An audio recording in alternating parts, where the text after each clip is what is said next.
What do you get when you cross a know-it-all newspaper columnist with an awkward, unsophisticated everyman? Yeah. Well, I'm just not sure about that right now.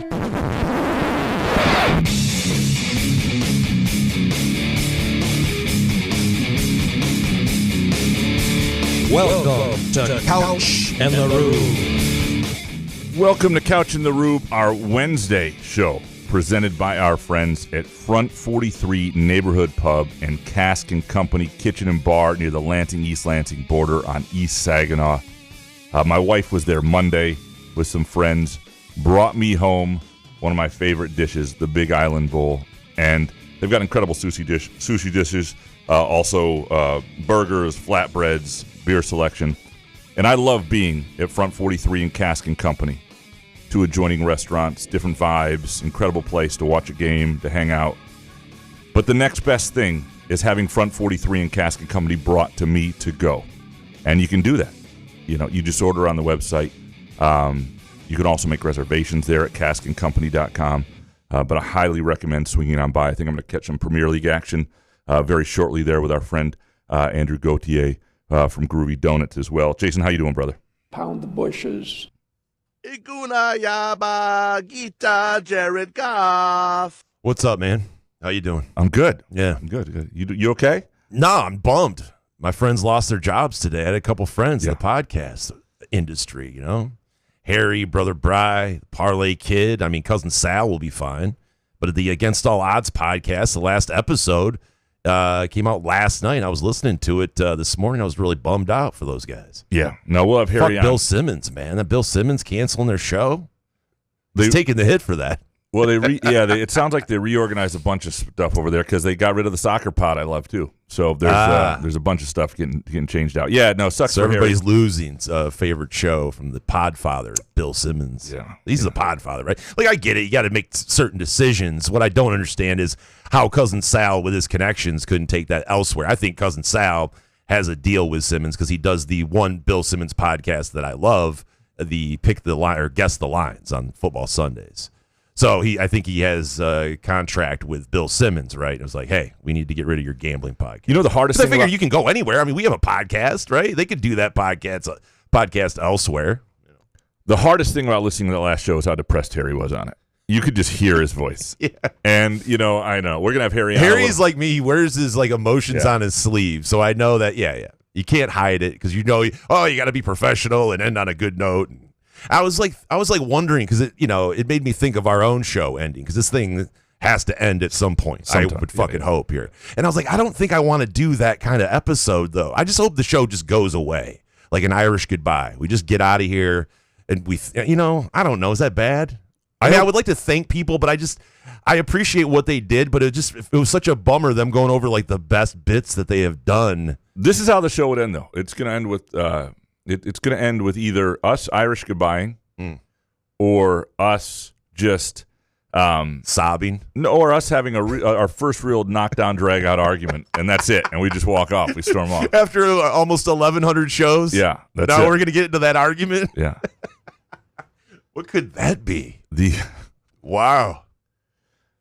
Jesus Christ. I don't even want to think about that. We're going to have Harry on today. And we're going to do some best bets, probably some golf bets, some baseball. I've got soccer preseason best bets, some season bets that I am giving out this week. So we'll do that. Have you gone over them, though? Have you looked them over and made sure, I feel real good the about Asian it. line? Okay. Way good. I love what I've got here. I'm listening to multiple podcasts, listening to multiple advice. I now have formulated what I like out of all of it, and I've got it to give to the listeners. In a minute, and before we get to that, we're going to have GFed, he's known by on YouTube channels, and he's known to many people.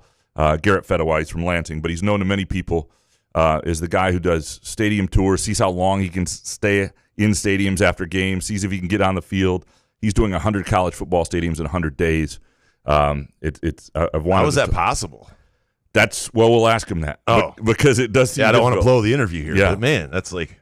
Now, meaning like going to the stadiums while they're like, there doesn't obviously have to be a game going on. He's just going to sneak in. That's a good question because I think there can't be games down. every day. Yeah, I'll write that down. Write that down. Good question. Yeah, no, the guy's got 50,000 YouTube subscribers. He's real popular. Can you tell us how to do that? That should be the first question. See, that's really wise. Do we have to? Do we have to strap a GoPro to fucking couch here to get 50,000 subscribers? I think we're at like 1,300, and we're like get excited when there's 18 new subscribers. Oh, fantastic! YouTube is the most depressing place on the planet for a podcast our size. Well, for people who put the effort we do. I mean, we put enough, but we don't live there like he does. Like there's a lot of production. No, we deserve value. the effort that we put out. Right, right. This is what we get. That's fair. I'm looking forward to our conversation with him as well. And he's a Lansing guy. I mean, he doesn't live here anymore, but from here originally. So just another Lansing guy doing extremely well. Do you want to get him on the phone and we'll get that rolling? As Jason's getting Garrett on the phone. A reminder, Front 43 and Cask and Company, this is the place that when people ask me, where should I take people? They're in town. They're in town for a Michigan State football game. They're in East Lansing, where I can trust the experience. That's what I love about it. I love Front 43 for they can trust the food, the vibe, a place you can watch games, two different vibes with the Front 43 and Cask and Company. Great menu. Go to caskandcompany.com. And, of course, check out their happy hour specials, underrated patio. Just a good place. And the original Couch in the Rube sponsor, which is one of my, look, they're a place that chose us as much as we chose them when nobody really believed in us or knew us, and before many of before we had many of you listening to us at that time.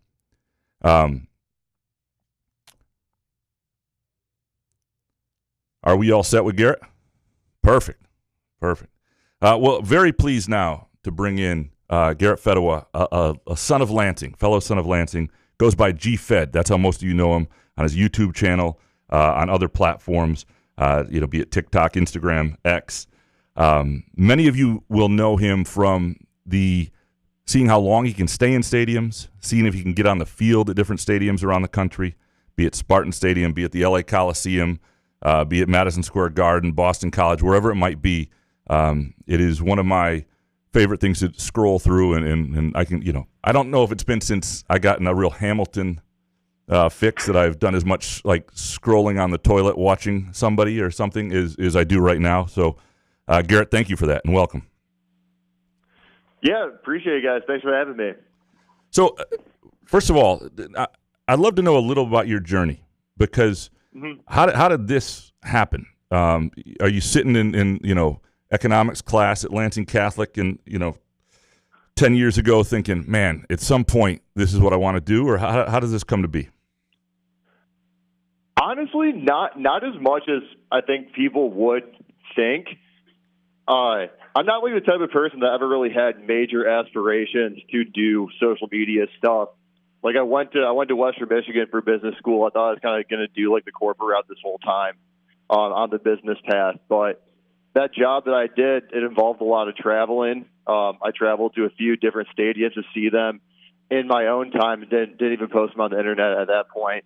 And then around March 2023, that's when I started getting on TikTok a little bit more. I started to find out you can get paid to make videos on TikTok. I saw some people doing it.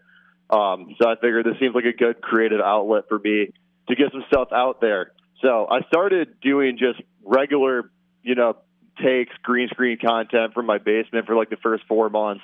And then I had a day on a work trip. I was actually in Laramie, Wyoming, where the University of Wyoming is. And to take a break from my regular content, I decided to see if I could walk onto the field at Wyoming and film myself doing it. That picked up pretty well.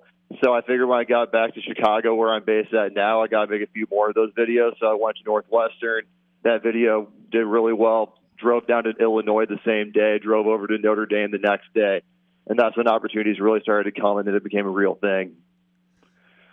The idea of staying on the field, staying in the stadium as long as you could, where did that come from? And those are I find myself, two things. I think one of the things you do well is it's the delivery and it's the tour you take us on, right? When you're trying to see if you can get on the field at the LA Coliseum, like you find yourself just rooting for you and thinking, well, I see that's a gate that's locked, but he's going to find something. And then staying in there, you've done a good job of making the listener, I don't know, feel like they're there. But I'm wondering where that idea came from.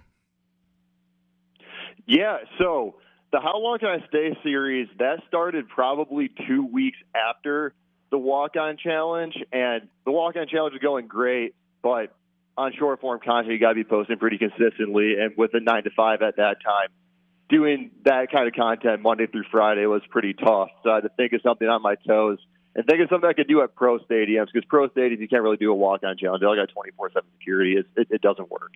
So that was my idea, kind of, to, one, be able to do some stuff around Chicago at like Wrigley Field, at Rate Field now.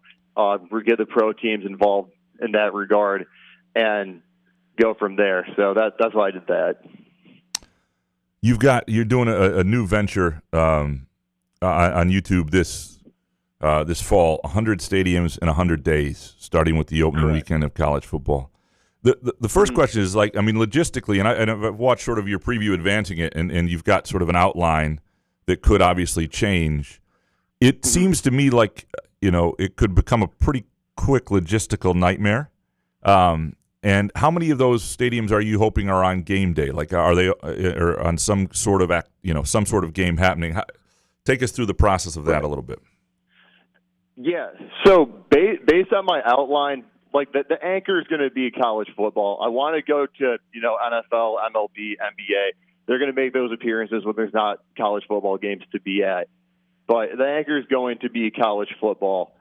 And for the logistics of it, when there isn't going to be a college football game, of course, that's when you get other sports involved. But also, I made 100 stadiums and not 100 games. I thought I was going to do 100 games at first, but I've done a lot of good stuff when teams have invited me out to go see their facility and things like that. So I think I've already had a few schools step up, a few athletes that I've gotten in my DMs, things like that want to take me around. So I think some of those off days might feel like a Walk-On Challenge Stadium tour vibe, where I'm going to get a little bit better access for everybody, a little bit higher production stuff to get out there and do that over the course of the week.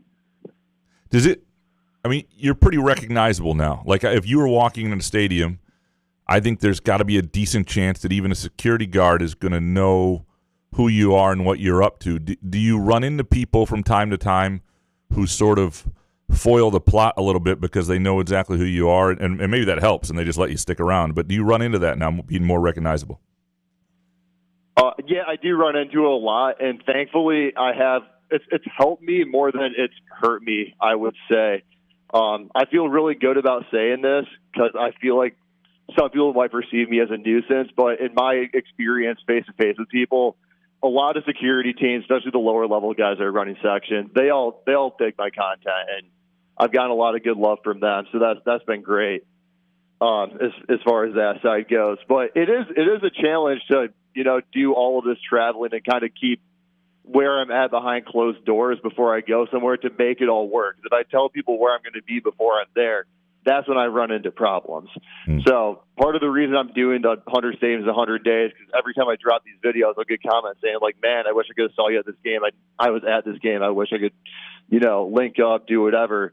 And I think I have more to gain now by letting people know where I'm at so they can plan around that, so we can, do meetups, meet up with teams, get a little bit more access versus me trying to do the same videos that I've already done at now every stadium in college football at the FBS level. Yeah, you've been there, all of them. And I think that's very few. Yeah. I mean, except Hawaii. That's the only one I still got. Okay. And I don't think you're missing much there. I don't know. You've been to other stadiums. It's just not. Honolulu itself is overrated. And that sounds really snobbish as somebody who's been to Hawaii multiple times. But okay. I wish. Let's, all right. Well, take me through, I know you've done Spartan Stadium. I know you've done the whole Big Ten. You've done everybody, right? So a lot of people have issues with Spartan Stadium who are Michigan State fans. They think it's just this Eastern European block cement place that just doesn't have a lot of charm anymore. I think a lot of that has to do with the losing that's happened recently. But what do you think of Spartan Stadium? What's your sort of impression of it relative to other places? I just don't think it has a lot of character. I think that the sentiment you already said is pretty close to what mine is. I think that there's a lot that could be done to just spruce the place up a bit and make it have more of an identity. Like when you think of Spartan Stadium, like what's the first thing that comes to mind that's like a calling card of it? Because I don't have one. I think a lot of stadiums do. Yeah, melting moments, ice cream sandwiches for me. But otherwise, yeah, that's not really the stadium itself. Me too. Yeah, that is an issue. So what is your favorite Big Ten stadium? And it doesn't have to be like the best, like the one that you just found the most charm. Like this is a place I would, if I was a season ticket holder, I could really enjoy. I hate to say it because they just got into the Big Ten, but I think a lot of the Pac-12 ads are my favorite. I think that Washington and Oregon, as far as like routinely going to games there, that might be my 1 and 2. Like the shoe's really cool and historic. Penn State, of course, is giant. The Big House is giant. But I mean, like the Big House, you're really packed in there on straight bleachers, and there's not really that much to it than the Big Bowl. The shoe at Ohio State is like that age of that stadium shows really bad. And I mean, when you get out west, you get the nice views, you get the water at Washington. Oregon has like really good like greenery and forestry around their stadium too. That is like not just around it, but in the actual concourse as well. And I think if I'm thinking like routinely going to a stadium, I would say those two in the Pacific Northwest are the two best. How about nationally, a place of charm that you loved?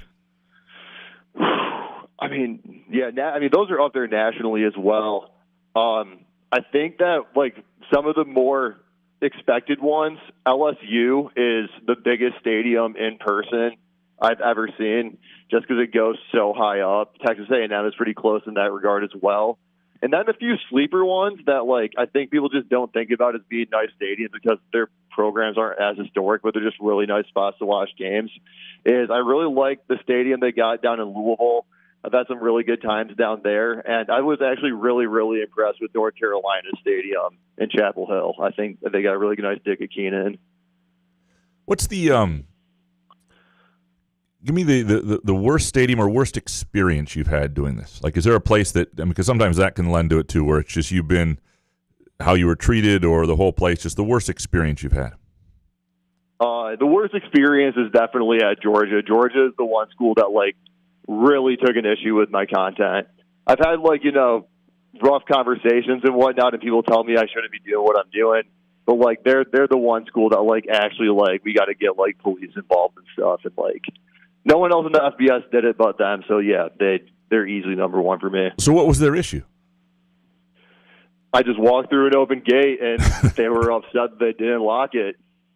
Most of the schools that care are good at locking their gates, and I just walk away. But there's very few that care more than they care about actually doing their job, and they're one of them. See, stadiums get this wrong. I mean, it used to be you could walk onto a lot more stadiums, and that's part of the charm of it. I mean, I kicked a 24-yard field goal with a Nerf field goal, with a Nerf football at Maryland's football stadium when my sister was at grad school there years and years ago, and like, that's not even a good stadium, but for me, it has this level of charm to it because I kicked a 24-yard field goal with a Nerf football, like in that experience. And so I look at Maryland differently. I just think, I don't know. It just doesn't seem like that big a deal. You used to be able to walk on more of these places. That is true for sure, and there is no rhyme or reason really for what schools are going to like have high security with their stadium and what won't. A good example that I give to people is the University of Florida, the Swamp. They have open hours like all day during business hours during the week. Like you can just show up and run stairs or whatever.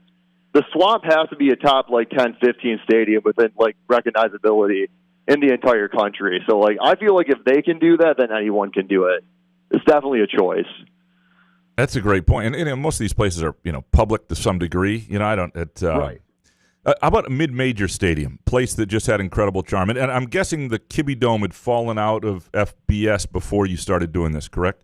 Yeah. Kibbe Dome's FCS. So that's all the domes in the FCS. So shout out to them. Northern Iowa, North Dakota State. They're all really fun.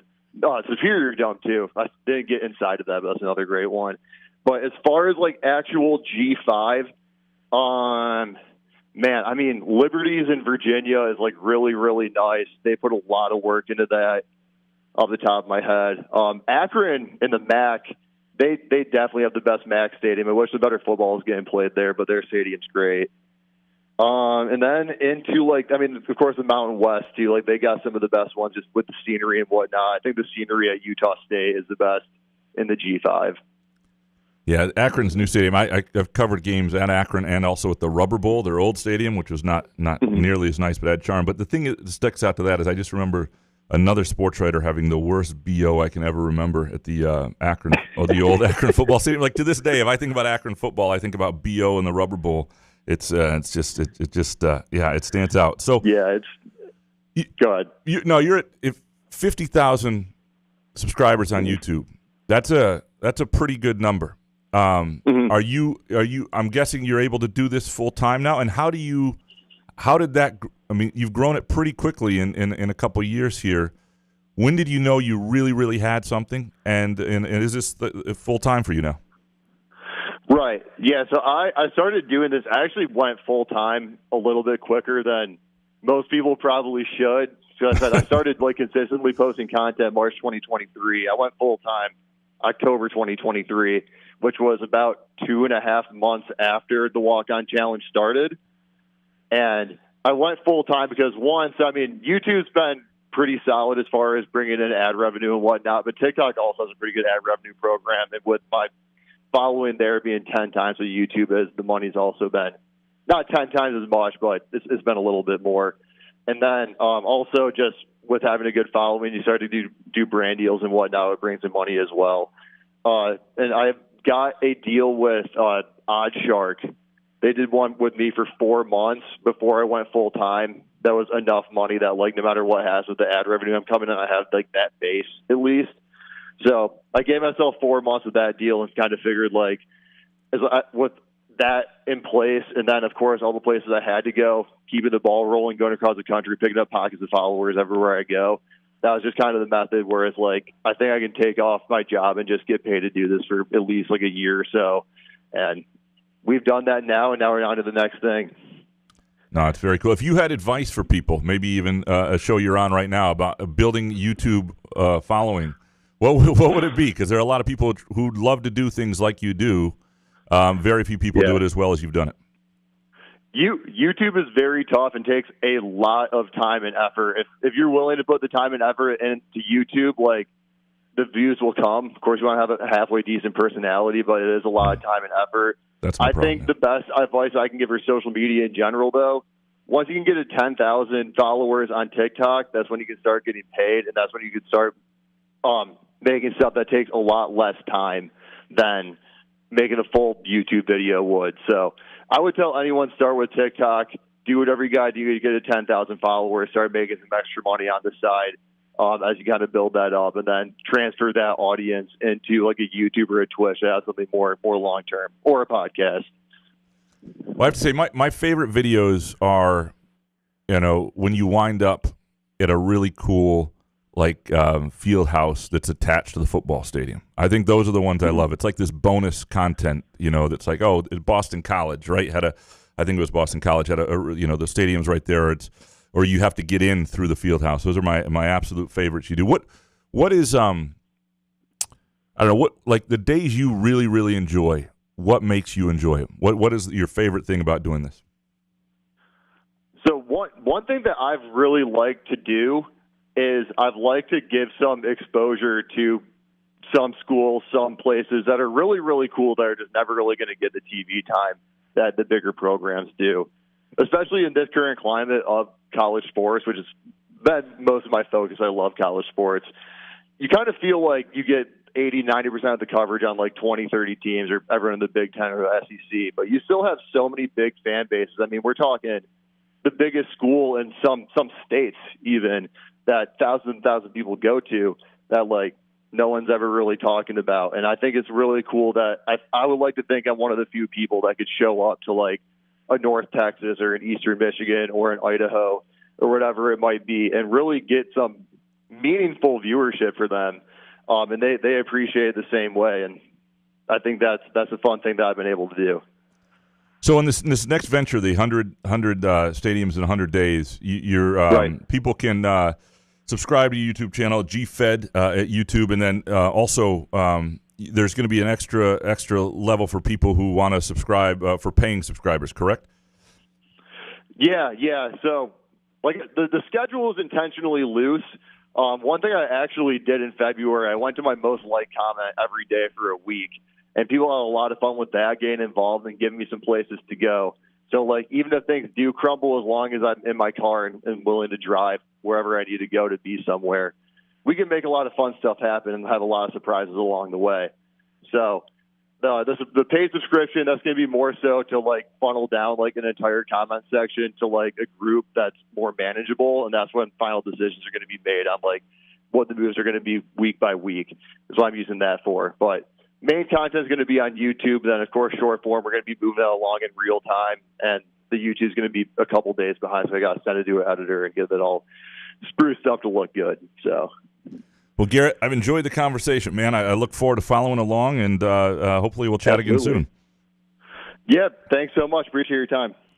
That is Garrett Fedawa, Lansing's own, son of Lansing, GFed on YouTube, TikTok, and Twitter, X, everywhere. Any Isn't thoughts? it Fedawa? Is it Fedawa? I feel like there's a lot of Fedawas it is Fedawa. around our area, it is the Lansing Fedawa. area. Can we fix that and post the whole interview name. over? No, it was an interesting. I got to say, First of when all, you sent that over yesterday, you're like, "Hey, we thinking about having Garrett on," and I watched the video. I'm like, "All right, man, if you could make this interesting," I thought it was interesting. Good for Garrett to make that thing like to where you can just quit your job and travel around and do that stuff. I thought it is definitely there's an interesting element to it. Yeah. I just didn't think that you would have the ability to have that much access to one of the stadiums. And for me, I just can't wait to get out of a place that I've been at for like 4 hours, especially if you're tailgating, right? Like, I don't know. I just can't wait to get out of there. So when I see him lingering around, I'm like, oh my God. It's amazing the things you get emotionally invested in. Like, he's in like at the Tampa Bay Rays game, seeing how long he can stay in the stadium after the game's over. And you're like, you see a security guard, like, oh shit, I hope he goes the other way. And and like the other day I was watching the LA Coliseum one, and it just looked like there was no way in. And then all of a sudden, like, starts climbing the wall. No, there's just this one, tunnel entrance that, there's some security people, but they don't really care that much. And, he's if you act like you know that you belong there, that goes a long way. See, Yeah. I can never do that because my wife, I've known her for 8 years, and she's always the first person that the other shoe's going to drop if we're doing anything nefarious. It's like, so I have that instilled in my brain. So, if I saw a security guard, I'm like, oh, looks like we got to go. I would never do it. My wife does not like to be scolded. So it's brutal. we could not do this sort But of thing. if you're being scolded for being in a place where you're not supposed to be, correct, with someone who's just annoyed at the day, and he's never confrontational like with security guards or everything. That's Smart. never you're never like trying to ruin people's day. If you get told to leave, he leaves. Although the subscribers would be way through the roof if he did every time get into some conflict. I feel like eventually places would stop wanting you there. It become you have like your picture up when you first got there. It's your classic catch-22. It's like you can have all of these subscribers and followers, or and be viewed as a dickhead, or do it the way he's doing it, where you're respectful to the people and they don't mind it as much. Garrett Fedawa, and apparently I've been mispronouncing that last name because they're realtors in this area. They're big people. I've been calling them Fedawas for years. Fedawa, I thought. I don't know. I'm bad with Well, I should ask that. I thought I just knew it. I've been. He didn't correct you either. No, By the way, I love that you shit on Hawaii though. He's like, I haven't been to Hawaii. He's like, oh, you're not missing anything. The only guy to say you're not missing anything. Anyone else you talk to is like, oh man, I really would like to go to Hawaii. I'd just give my left leg to go to Hawaii. And Couch is just, I've been a couple times. You're not missing anything. Well, no, what I would say is Hawaii itself, like Maui, other places, incredible, totally worth it. Bucket list trips. You're saying they're shitty Hawaii? I'm saying Honolulu, that island, or Honolulu, the city, the main island that people go to, where the University of Hawaii is, and there are some cool things on it. I'm not saying it's all bad, but it's not quite. It's not quite the paradise you think it is easily. You know what I mean? Like it just isn't. It's a big city. It's a really big city, and so if your expectations are that, it's not that there aren't. I mean, was it? There's other big cities, and like Chicago that are ass. At least you're in Hawaii. I would say this. I think the lakefront in Chicago, especially some of the lakefront beaches, but the lakefront in Chicago is better than Honolulu's oceanfront. There are fewer Apple stores. It's less. Yeah, it's not great. Now the rest, Maui, incredible. And I forgot. Boy, do I sound like this like privileged prick. You really do. I just telling people how you grind on Saturdays. Oh, I'm there for like 16 hours. It's unbelievable, man. That's really not great. It's one of my favorite things. To be honest. Yeah. Well, maybe we can check back in with Garrett then. I guess if he's making money, maybe he can help us out with our YouTube channel. He said it's a lot of work, though. Yeah, no, it sounds that's where he loses us, and then we have to have a personality to match. And it sounds like TikTok is where we need to be. Fuck. Yeah. Really? Yeah. I don't know if I can do TikTok, Yeah, man. we'll have to look into that. We have to? Look into that possibility. I'm willing to, I guess. Yeah. It's, well, we are going to take a quick break. When we come back, we'll have the great Harry Gagnon on, and we'll do some best bets and talk to Harry a little bit here. Couch in the Rube, presented by our friends at Front 43 Neighborhood Pub and Cask & Company Kitchen and Bar. Firekeepers Online Casino and Sportsbook is the site to play from your phone, tablet, or laptop. Get in on all the football action with pre- and in-game wagering. There's showdowns every week in football that you can't miss, plus the college and pro hoops are red hot and the pucks are cool. Get your first casino deposit and sports wager matched up to $500 each. Terms and conditions apply. Must be 21 or older and located in Michigan. Gambling problem? Call the Michigan Problem Gambling Helpline at 1-800-270-7117. Where else can you cheer on your team? Enjoy a mouth-watering burger or savory sushi. Sip on handcrafted cocktails or one of 46 beers on tap. Take your game day or date night to Cask & Company Kitchen Bar or Front 43 Neighborhood Pub near Frandor. Two amazing places with one awesome blended modern American Asian menu.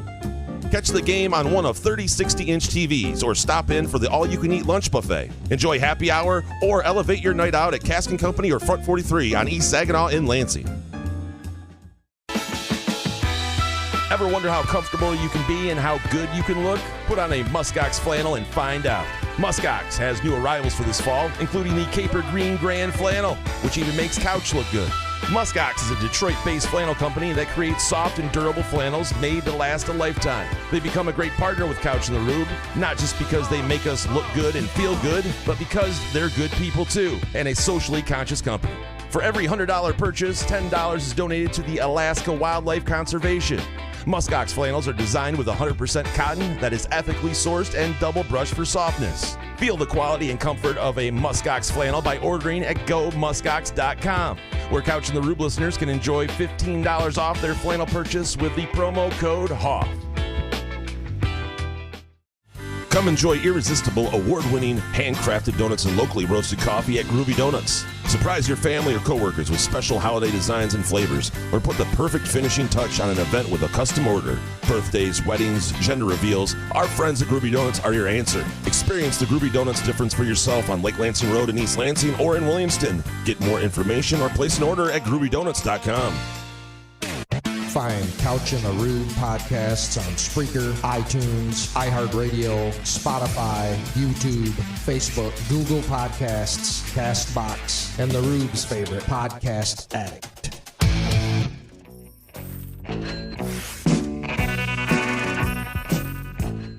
Couch in the Rube, our Wednesday show presented by our friends at Front 43 Neighborhood Pub and Cask & Company Kitchen and Bar. It is time to pick the games presented by our friends at Firekeepers Casino and the Firekeepers iCasino and Sportsbook app with the great Harry Gagnon, our favorite, and formerly of Against All Odds. And I hate saying that, Harry. I mean, I have to say, listening to the final episode, your voice sounded so down. I felt down. Like I could feel your discontentment on it, by the way. Well, thanks, guys. And I appreciate it. And I don't feel like it should be over. I'm still trying to figure and scratching my head about it. But 8 years is a great run. If you include all the Against All Odds and the FanDuel TVs and the Race to Tens that we did and the Spotify shows on Thursday Night Football, we've done me, Cousin Sal, Brother Brian, the Parlay Kid have done over 1,000 shows. And I just want to say that, appreciate you guys, too. I thanked you guys on the pod for, me being able to advertise Against All Odds on the Couch and the Rube show.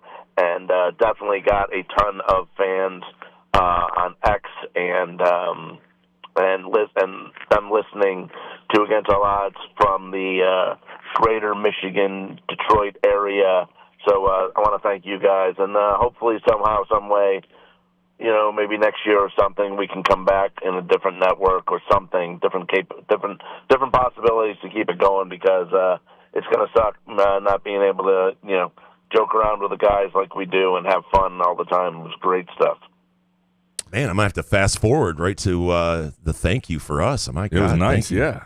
No, it was very touching. But I just can't understand it, Harry, because everybody's texted me now. They're like, well, why can't Cousin Sal keep this thing going? I don't know what deal he has with Simmons, but it just seems like in a world where this show can exist, your guys' show, Against All Odds, is one of my favorite podcasts, especially with the football season coming up. I think that's what was the major gut punch. It's like, wait a minute, we are like a couple weeks away from the NFL season, which Harry is unbelievable at. I need my picks. Like, why can't we keep this thing going? So hopefully you guys can figure something out. I can't imagine. Yeah, it's been a great outpouring on Twitter today. I mean, it's more than I thought people would respond, and it's only it's only 11 o'clock in the morning here on the West Coast, so interesting, great stuff from everybody tweeting out there and kind of, wanting to know answers, and I still don't have them myself. So, but again, it's just it's fun, and and hopefully, you guys will still want me on, and we can still do picks and. I want you on more than Couch. What are you talking about? Of course. Bullshit. We'll fight over that. Yeah. Why don't you just tell? We've been together. The three of us have done the show for probably guys? Since I was at Odd Shark, probably 6 years ago, right? Yeah. I think it was. Yeah. It was before the pandemic. It's hard to remember. Everything's sort of in a. Yeah. It's. Well, it's always a blast with you guys too. Yeah. No. Well, give out Bill Simmons' number so we can all text him. Yeah. Let's do that. Let's do that on send air. Him our gripes. Yeah. He doesn't respond to me anymore. I guess I don't know. Yeah. Well, all right. Well, Sucks. let's do some picks here. Let's do some fun. And this is the show before the Premier League begins. So I've got some Premier League picks, but do we want to start there? Do you Go guys ahead, have? man. Okay. I have golf. I don't have many, but I have golf. So Harry has some golf and some other things. Well, but I'll start with this, and you guys can I actually really like a couple of Harry's got some like college football prop stuff that I'm excited about. But all right, we'll start here. We'll start with the appetizer, so to speak. All right, best soccer futures. Parlay PSG to win the French League Ligue 1 with Bayern Munich to win the Bundesliga. Parlay it. It's minus 275 as a parlay. But you tell me what it would take for PSG or Bayern Munich not to win this year. And look at Leverkusen's not going to do it. And they've lost a lot. It's not going to. The Bundesliga is going to be Bayern Munich. PSG is going to be.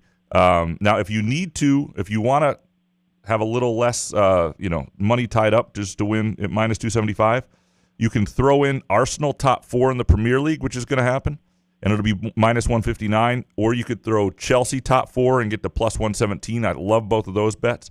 So there's ways to bring down the juice a little bit, but PSG and Bayern Munich are sure things. Just absolutely love it. All right. Next one. Marseille, top 3 in France, even money. Just I love that Marseille team. I'm a big fan of it. Trent Alexander, 12-1, top assist in La Liga. That's another one I'm a huge fan of. I would Juventus over Inter Milan is another one head-to-head that I love. And then when you go to England, Chelsea top 4, which is like one, still it's minus 175. It's a little bit now, but there's a clear top 4. Aston Villa top 6. Brighton top 6 is even bigger money. And then Everton top half. Those are my absolute favorite. Would it have been faster just telling us who you don't like? No, but I'm just giving you what I am betting. This is where I am putting my money. Minus 275 parlays here. This is where I am putting my money. I might sprinkle on Man U under 59.5 points and maybe some Brentford relegation as well. But that is where I'm putting my money. Those are my favorite soccer futures for this year. I will say this though, Graham and Jay. I'm just. I know you just made a little joke about the minus 275, but if you're going to lay minus 275, Graham's got the parlay right there. That just doesn't lose at minus. I know you got to lay the lumber here, but minus 275, that doesn't lose. Yeah, there's no way. Free money is what you're saying. Yeah, it's free money. It's just a lot to tie up, is what I'm saying. It's not. You're not going to get it till May. You're not going to get it back till May. So, Jesus. Okay. Yeah, that's the thing. I thought that was this weekend. No, these this are like is super this futures. Is the season. Yeah, this is the season bets. So Bayern Munich. So I have to sweat. I gotta have to have $275 of equity from my bank account. You're not tied up to a hundy. But you're not going to sweat. That's the thing. This thing's so going to be in May, decided. I'm gonna wake up to a hundy. Yeah, and you're going to know it by like February. Yeah, you're going to be safe. Should we pool our money together and just throw it on top here? It's good. And I'm telling you, I also like the idea. Like Arsenal top 4 is going to happen. Like you look at the Premier League this year, it's pretty much a clear top 4. And Arsenal top 4 is for sure going to happen. That gets it to minus 159 if you throw it in there. If you'd rather do Chelsea top 4, which I think is a great bet too, it's at plus 117 instead of minus 275. Just doing it with those other two. So like, I think those are great ways to make a little money this Premier League season and have some long-term season bets. Love it. Yeah, that's where I could throw in $20 now that I don't have a job. You should have a job by May, though. I'd hope. Yeah. Well, or maybe this bet could be how you if you put in $275,000 on this bet, Harry, you could have $100,000 and you wouldn't even need a job. That's smart. Makes sense. That's why you're the smart one, Graham. Yeah. Yeah. Let's do that. All right. Before we get to the golf bets, some. Harry, you've got some NFL and college football player props and things for going into the season. Starting with James Conner, give me what you've got here. Yeah, this is like I'm wondering what you guys think of these. I got a couple NFL, and then I got a Heisman pick as well for college. But being here that I live in the greater Phoenix area, scoping out and hearing a lot of things about the Cardinals.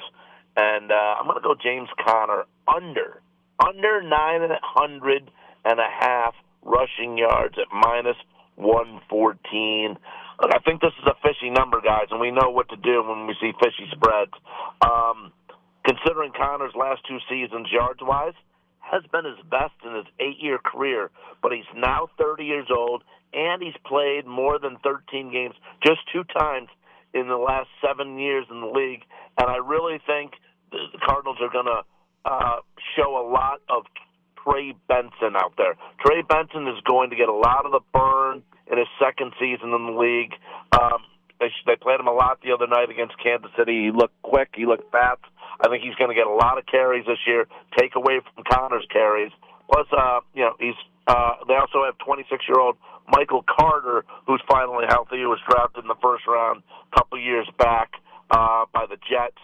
Again, like I said, Conner shares the duties in the backfield with those 2 guys, and I think he goes under the 900 yards. Even the last 2 years, he's actually hit 1,000. I think he takes a big dip this year. Conner's under 900 yards rushing. Written down and will be bet. Thank you, Harry. You also you like Chase for most TDs? I do. It's 7-1. Look, you guys know that in the past couple of weeks when we've discussed football, I'm big on the Bengals this year. He got paid in the offseason, so he's been taken care of. He led the NFL last year with 17. I think at 7-1 is pretty decent value. And Joe Burrow, his quarterback, is coming off his best season statistically so far. They even went for a touchdown in the preseason game when the main quarterback and the main receiver never get touchdowns in the preseason. And look at some other guys around the league. Terry McLaurin was second last year with 13, but we know his current contract issues in the nation's capital. St. Brown of the Lions was third best, but he's dealing with a new offensive coordinator. We'll see how that goes. And in Minnesota, Jordan Addison suspended for the first 3 games, so you really can't count him in the mix. And Justin Jefferson dealing with managing that hamstring injury that's been nagging him, and a rookie quarterback in J.J. McCarthy. So, again, if the Cincinnati defense isn't what it is like it was last year, and it's going to be Burrow to the rescue, him and Chase are going to have a monster season together. Before we get to this Heisman pick that I think MSU fans will find interesting, and I will say that I've done a little sprinkling here as well. Let's do this Super Bowl pick because I think these are really good odds for the bet you have here. Yeah, I'm again, like I said, I'm on Cincinnati. I'd like them to play Philadelphia in the Super Bowl at 45-1. If you want Cincinnati to win the game against Philadelphia, I've seen 100-1. Again, I mentioned everything about Cincinnati and what I like about their offense. I also think Chase Brown is going to have a monster season. He had 54 catches last year for Cincinnati. He's the guy out of Illinois a couple years now, guys, as you well know, is ready for a breakout season. Defensively, they're still not great, Cincinnati, but because they still haven't signed Hendrickson, but they still have time to do such, who led the league in sacks last year. They still have Logan Wilson, 4 straight seasons of 100-plus tackles. And on the Philadelphia side, they were first in rushing, because they have possibly the greatest offensive line in football. Barkley was amazing. They got A.J. Dillon as a solid backup. No one can stop the tush-push, and until they can, I'm still taking Philadelphia. Hurts, double-digit rushing touchdowns, 4 straight seasons, at least 10 or more. And on the defensive side, I love that the linebacker, Zach Braun. He was 6 in tackles last year. And the Eagles' defense last year, guys, was first in yards against in the league by 33 yards over second-place Tennessee. I'm taking Philadelphia and the Bengals to be in this year's Super Bowl. That's great. I think that's good value at 45-1. I mean, obviously, Lions fans don't want to hear anything about Philadelphia in the Super Bowl, but it would be a nice consolation if you wound up. Jared Goff. All right. Lastly, this Heisman pick at 20-1. I think the odds have even shortened a little bit. I don't think it's an awful pick here. It would sting MSU fans if it happened, Right. But if at least if Aiden Childs doesn't have a comparable year, what you got there in the Heisman? Yeah, it's Sam Levitt at 20-1. I've got out of ASU. Yeah, he spent some time up there with you guys at East Lansing for a little bit, but I really like this kid. This team, this Arizona State team, basically came out of nowhere last year. Him and Kenny Dillingham, head coach, have a great rapport. 17 returning starters on this ASU team, and everyone loves this kid Levitt. He got his NIL money, guys, instead of just putting it right in the bank. What did he do with it?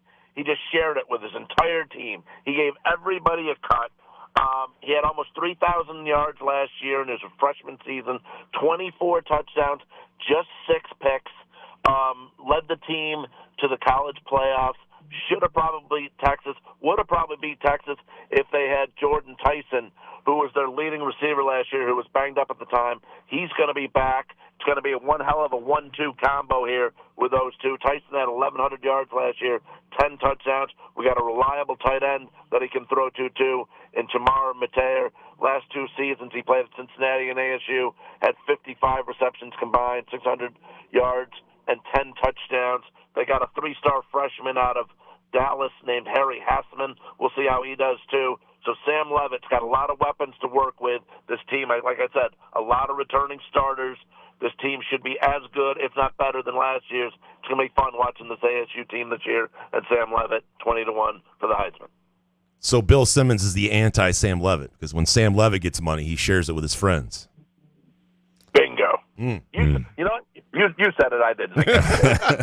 That's what I'm here for, Harry. I can say it. Thank you.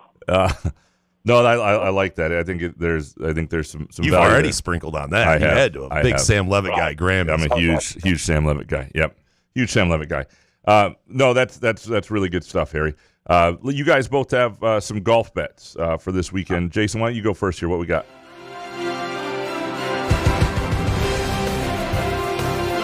All right, boys.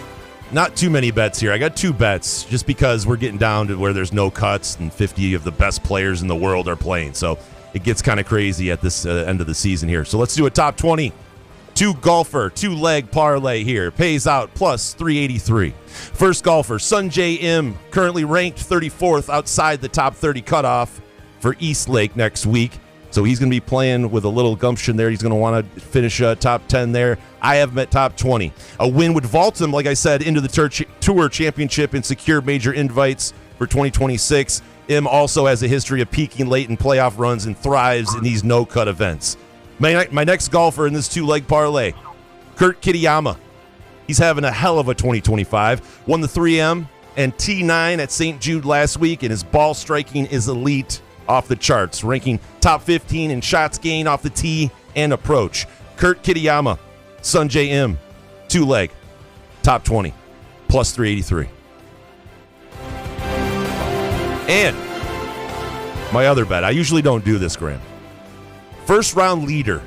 I like to sprinkle here and there, especially when you get at the end when things get a little wonky here. 40-1, little sprinkle. First round leader. See if someone can fire off here. Taylor Pendrith. He tees off at 954, and that's key because a lot of guys in the early wave, they can catch a low score. He opened with a 65 2 weeks ago, and if he needs something around there, maybe a 63 to take that 40-1 down. Just like I said, just a little sprinkle, and we have two bets there for this week's BMW. Jason, with that music, you could tell me to put $50 on my mom to win the first round, and I'd do it. You know, I mean, it's just. And Graham Couch's mom. Top 10. Oh, fantastic stuff. Yeah. Harry, what do you have? Well, I got a Thursday only matchup parlay. Pays plus 145, and I'm going to start off with Scotty Scheffler over Rory. Scheffler's plus 220 to win the tournament. So I like this a little bit better. And just in that, I think going head-to-head, because he's playing with Rory, that Rory's going to be intimidated. Scotty's not going to look back. He's going to get the job done. Played well last week, finished top 5, as he usually does. I think now Scotty's got 13 straight tournaments where he's finished in the top 10, which is really tremendous, incredible, really. And I just think he's going to play better than Rory all week, and especially when he's playing with Rory. So give me Scotty in the first part of the parlay over Rory. And Jay, you stole my thunder a little bit. I'm all over Kitayama as well. I got him over Thomas Dietrich in the first round only. Again, you mentioned what he did last week. He's been on fire. He won in Minnesota. And he's finished Kitayama in the top 15 in 4 of his last 5 tournaments. You can also get him top 10 at plus 250. Why not? Like I said, he's been on fire, and you said it as well. So Kitayama over Dietrich, Scotty over Rory. That pays plus 145 in the rounds on Thursday only. And I will say this. I don't like this guy, but I have a weird feeling. I wonder what you think about it, Jay. At 25-1, also top 10 at plus 150. He hasn't played a lot lately, but waiting to hear something out of Patrick Cantlay where he really lights it up and he's there on a Sunday on the top of the leaderboard too. I keep my eye on Cantlay this week as well. Yeah, and he always putts really well on bent grass, which are the green surface this week, and also trying to get into the Ryder Cup because he's going to have to be a captain's pick. He obviously is not going to play himself. He has to play himself on that. Back to Scheffler real quick. I'm just kind of concerned a little bit. If there's one thing you can be concerned about with Scotty Scheffler this week, Ted Scott, his caddy, it's going to be the second week in a row he's been without his caddy, and I think maybe that might have slowed him down. He had like one of the PGA chaplains like on his bag last week, and I know that sounds crazy, like, well, he's Scotty Scheffler, but when you have to sit there and count off your own distances and not have a guy like Ted Scott is very valuable, so that would be my only apprehension with Scotty this week. But I like both those bets. Yeah. Should be a lot of fun. Over 50 guys now, so no cut. We're getting to the nitty-gritty in the FedEx Cup. Oh, fantastic stuff, guys. Maybe next week we'll do maybe some season over-unders for college football, and maybe it might be the week for the NFL. Yeah, probably because we'll have Brother Bry and Parlay Kid on, and Cousin Sal if he wants to join. We'll just get the band back together. We'll do it all. Let's do it. It'd be incredible. You can't bring actual knowledge onto the show, though. That would be trouble. People would realize. Well, yeah, you guys can leave. Yeah. You and Graham can get the fuck out. Yeah, this is the show we want, actually. Harry, you're a beautiful, beautiful man. We enjoy and appreciate having you on every single time. So we'll talk soon, man. Thanks, man. Thanks, guys. It's the great Harry Gagnon from Against All Odds. Yeah, it is a bummer. And, look. Does it make you change the way you think of Bill Simmons? I mean, he's not put out a statement. No, because I think, Nor will he, I doubt. Yeah. But I don't know. It's just I've grown up with Bill Simmons and then Cousin Sal. I love Cousin Sal when they do the Guess the Lines podcast, but you mess with my guys, man. It's tough. Really tough, Yeah. No, it does suck. Like, it sucks that Cousin Sal had to be put in a position where this is all my speculation of like, hey, Bill Simmons still wants Cousin Sal on his network, but then Simmons is kind of like, yeah, get rid of your friends though. It's a tough choice because not everybody's going to be like Billy Joel and go, F you, I'm keeping my guys. Well, what sucks is they were a podcast before they were on that network. Right? Oh, yeah. And so like they were on an extra point. Correct. Extra if they hadn't left, could they still been a pod? That's the thing. You bring somebody on, you just feel like you keep them for a bit. Whatever. It's I don't know. Well, when you get the big money like the FanDuels and some of the sponsorships, and you pull those away, I mean, it's hard to sit there and try to gather that money back together. It's a tough damn thing to do, man. That's what we've discovered here. Thankfully, Front 43 and Casting Company is all the sponsors. Thank God. Yes, thank you so much. I do want to, before we go. And we'll be back Friday, of course, with a. You want to get depressed about the Tigers before we leave? Do you want to? I mean, aren't they playing right now? I don't even. It's live score. Were they down 9-0 already? It's 9-0. No, it's 0-0 top first. But the no, I think I'm panicking. I think the Guardians are going to win the division. I do. All right, let's. I'm sorry. What the one other thing I was going to point out to people is people have requested having Connor Airgood on the show, the Detroit News young Michigan beat writer.